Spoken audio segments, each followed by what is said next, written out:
Muy bien, seguimos con más. La noticia de la llegada de un sistema para poder adquirir una vivienda basado en el alquiler-venta o en el leasing inmobiliario es a todas luces una noticia interesante, es una noticia que puede dinamizar un segmento de la economía importante y puede ser una posibilidad para que muchas personas accedan a la casa propia. Pero, como toda norma es perfectible, el reglamento está en proceso y es bueno que las organizaciones de sociedad civil que tengan alguna duda o alguna tingencia lo señalen para justamente mejorar ese reglamento. Crisólogo Cáceres de ASPEC está con nosotros y tiene cosas que decir y vamos a conversar en torno a esto, por supuesto. Bienvenido, Crisólogo, gracias por estar. Un gusto estar nuevamente en tu programa, Carlos. A ver, primero te propongo rápidamente definir cada uno de los sistemas, pero rapidito. El alquiler-venta. Es dos personas hacen un contrato de alquiler con una opción de compra. Listo, es correcto. ¿No es cierto? Sí. Así el propietario y el inquilino... Para empezar, hay que decirles a los televidentes que son 3 opciones las que se están regulando y que cada una de ellas tiene un tratamiento y un formulario distinto. Como veremos a continuación. De acuerdo. En el alquiler-venta, el inquilino puede establecer un plazo. Si el inquilino cumple con sus obligaciones y demuestra capacidad de pago, puede acceder a la compra de la vivienda. Totalmente cierto. Ok. El leasing inmobiliario es una modalidad que permite a una persona que no tiene ahorros para la cuota inicial de la vivienda acceder a un primer financiamiento en una institución financiera. ¿Es correcto? Es totalmente correcto. Y esta es la figura que ha dado mayor cantidad de titulares y ha dado mayores salidas del gobierno, ¿no? Porque el leasing inmobiliario consiste en que dependiendo del comportamiento con el propietario de quien está ocupando la vivienda, puede decir en un momento determinado la voy a comprar. Y en ese momento entra a traer una institución financiera. ¿Correcto? La institución financiera mantiene la propiedad del inmueble, se hace dueño del inmueble y deja que el arrendatario viva en el inmueble. Perfecto. Mientras el arrendatario vive en el inmueble, va pagando. Va pagando. Y mientras está pagando, tiene total seguridad la entidad financiera porque es la propietaria. En el caso de que el arrendatario incurra en una de las causales, que si quiere la vemos más adelante, sí, de desalojo, entre otras razones por no pagar, como la institución financiera sigue siendo la propietaria en todo momento, lo puede desalojar. Correcto. Y entonces acá se especifica y se crea un procedimiento incluso único y específico de desalojo. Y la última figura es el alquiler que todos conocemos con la salvedad que está exceptuado del IGB. Y eso es interesante. Bueno, la verdad es que la mayoría de gente que alquila un departamento o una casa hoy en nuestro país no paga IGB cuando le pagan por ese servicio, por ese alquiler. Bueno, y ahí tienes un tema, ¿no? Muchas personas no lo hacen, en algunos casos por malicia, pero muchos por desconocimiento. O sea, hay mucha gente que está arrendando inmuebles y no saben que tienen que utilizar un formulario de recibo determinado, no es lo que tú escribes de puño y letra, y tienes que hacer la consignación del tributo respectivo para el Estado, en el Banco de la Nación. Pero se está haciendo.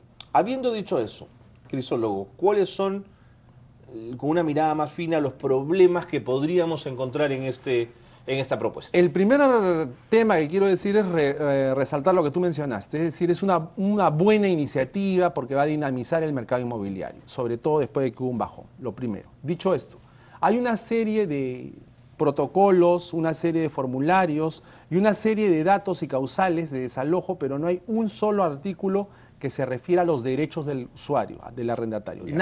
Nada en esta extensa norma menciona que también la persona que arrienda tiene derechos. Y debería mencionarlo. ¿Por qué? Porque teniendo en cuenta que van a entrar en el leasing inmobiliario entidades financieras, las cuales son las más quejadas en materia de defensa del consumidor, porque siempre ocupan el primer lugar, resultaría deseable o hubiera resultado adecuado que se considere aquí que el consumidor o el arrendatario va a poder utilizar las normas de protección al consumidor para presentar reclamos. Por ejemplo, ya mencionamos el tema de los formularios. Va a haber un formulario que tiene siglas determinadas para cada tema.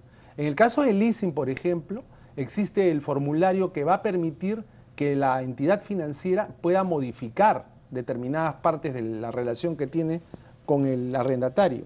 En ese caso, por ejemplo, el arrendador financiero, la entidad financiera, va a poder ceder sus derechos sin requerir la autorización o consentimiento del arrendatario. Es decir, de repente una persona tiene una relación con una entidad financiera, está pagando todo el tiempo, y de repente te cambiaron el escenario. O sea, el banco vendió esa propiedad a otro banco, por ejemplo, sin previo aviso. Y eso podría ser molesto, mortificante. Pero hay algo más. Estos formularios impresos, que se está diciendo que van a ser reglamentados y creados y diseñados, usualmente tienen la famosa letra chica. Y la letra chica puede entrañar un montón de cosas terribles para el consumidor. Por ejemplo, cláusulas en las cuales el consumidor renuncia a derechos. Por ejemplo, cláusulas en las cuales el consumidor se allane a determinadas políticas que al banco se le ocurre implementar en el futuro. El consumidor en ese formulario puede estar reconociendo que va a tener que pagar las cosas que el banco disponga en un momento determinado y un largo etcétera. Y eso lamentablemente puede ocurrir. Y puede ocurrir porque, por ejemplo, en la comisión que va a elaborar el reglamento de esta norma está el Ministerio de Vivienda, está el Ministerio de Economía y está el Ministerio de Justicia. Ni siquiera se ha invitado a la SBS, no se ha invitado siquiera al regulador en materia de temas financieros, eso me llama poderosamente la atención. Mucho menos a organizaciones, ahí va, mucho menos a organizaciones de consumidores. Yo te apuesto, me atrevo a decirlo, que van a invitar incluso a las empresas vinculadas a la construcción. Te aseguro, aunque sea en calidad de invitados. Y sería pertinente para equilibrar la balanza que al momento de estar sesionando estos grupos de trabajo inviten también a representantes de los consumidores. Eso es. Hay otra preocupación sobre costos, que haya cobros en el camino, cobros notariales o de otro tipo que terminen por encarecer la propuesta. El tema notarial va a estar de todas maneras presente, porque acá en la norma se habla de que los notarios van a tener participación en el momento de la suscripción del formulario, en el momento de solicitar copias, en el momento de que se quiera hacer algún tipo de transferencia, en fin.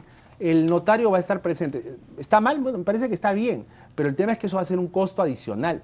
Y ese costo, usualmente el costo notarial, se critica porque es alto. ¿El reglamento podría marcar tasas? El reglamento no creo que vaya por ahí el camino, pero por ejemplo, cuando se hacía titulación de predios rurales, uno de los problemas, porque precisamente el sector más deprimido son los posesionarios en el agro, no se creó la figura de los verificadores inscritos en el índice de profesionales. Entonces se creó un índice de profesionales para ingenieros verificadores y un índice de profesionales para abogados verificadores. Yo creo que, por ejemplo, se podría dar alternativa para que las personas puedan recurrir sea a un notario para formalizar estos actos o sea a un verificador inscrito en un índice, un abogado que cumpla con determinados requisitos, 5 años de experiencia, 10 años. Una fórmula que permita para cautelar, eso, ¿no? porque se supone que también esto no solo debe dinamizar la construcción, sino permitir que las personas de menores ingresos accedan a la vivienda. Así es, justamente.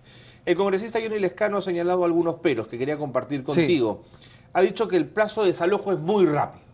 Es demasiado draconiano. Bueno, ahí hay un tema, ¿no? Efectivamente se reduce en 3 días el plazo de desalojo, pero en la práctica no pasa nada, ¿no? Porque la ley de allanamiento en materia de estos temas de procedimiento de desalojo establece un plazo con 3 días adicionales. Pero en la práctica no se cumplen, pues. ¿Por qué? Porque el tema no pasa por estipular ese plazo aquí, sino que el Poder Judicial no tiene capacidad para procesar las demandas de desalojo.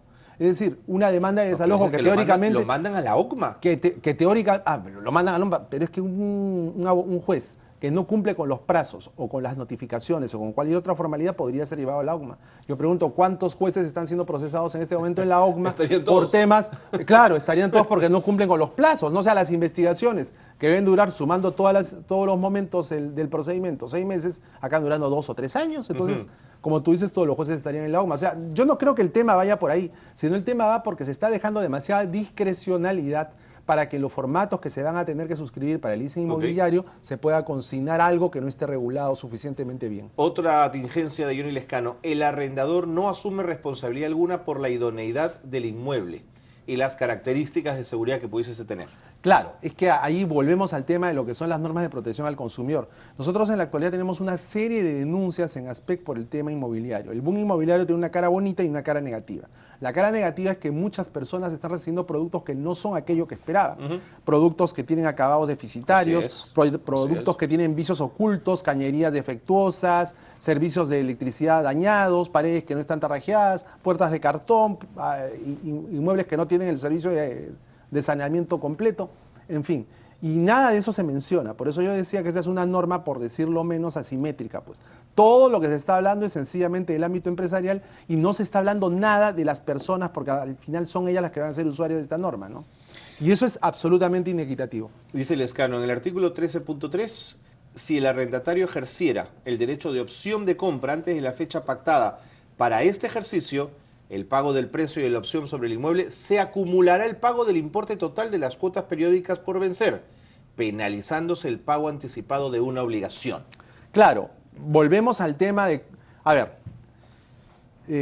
cuando usted se someta a esta figura de leasing inmobiliario, usted no va a tener una negociación bilateral con la entidad financiera, sino que usted se va a someter a una regulación preestablecida, Así es. formatos. Así es. En esos formatos, quien va a redactar esos formatos de manera unilateral van a ser las entidades financieras. Yo asumo que van a ser aprobados por la Superintendencia de Banca y Seguros. Espero que así lo sea, aunque no se los menciona en el comité que va a redactar el reglamento. Lo cierto es que en esas estipulaciones que se consignan en esta clase de formatos se pueden poner esa clase de pactos. O sea, el riesgo sí existe. Sí O sea, existe. los riesgos de que te cambien de titular de la deuda, los riesgos de que te modifiquen alguna condición del crédito, o el tema de que el prepago sea penalizado existe, aun cuando viola expresas normas del Código del Consumidor. ¿Qué tal raza Por que eso, por prepagar te vayan a pero durante sancionar? años ha sido así. Ah, seguro, no. Claro, Carlos. Pero por supuesto durante que sí. años te cobraban. En la misma hipoteca el prepago te era penaliza- penalizado, claro, por supuesto. pero eso ha sido durante muchos años. Y no solo el prepago en tema de préstamos hipotecarios, sino en general en todos los productos y servicios financieros. Ha sido así. Ya ha tenido que salir el Código del Consumidor prohibiendo este tipo de cobros indebidos para que recién se terminen de efectuar. Pero por eso, en una norma como esta, estos supuestos deberían haber sido considerados y no están. Si se hubiera consignado un artículo, solamente un artículo que dijera, en los casos en que se violen derechos de los consumidores, se recurrirá a las normas establecidas en el Código del Consumidor, hubiera sido un gran aporte para esta norma. No se ha dicho. Porque, por ejemplo, cuando un consumidor sienta que está agraviado por una práctica de estos bancos, ¿qué va a hacer? Digamos que se va a ir a la SBS, se va a ir al Indecopi, va a poder solicitar una medida cautelar, le van a discutir, le van a decir que esa normativa no es aplicable, que no es la relación adecuada. Entonces, para evitar esas cosas, nosotros invocamos a que en el reglamento se incluyan disposiciones referidas a derecho del consumidor, porque al final va a ser un usuario de un producto financiero que son los que van a financiar este tema del leasing inmobiliario. No, y lo que estás planteando es equidad en una mesa que puede llevar a un reglamento sumamente interesante para un proceso que tiene visos tan interesantes como este. Gracias, Crisólogo. Y que pases un feliz 28, caray. Que sean unas buenas fiestas. Lo mismo para ti. Nos vamos a la pausa y seguimos con más aquí en directo.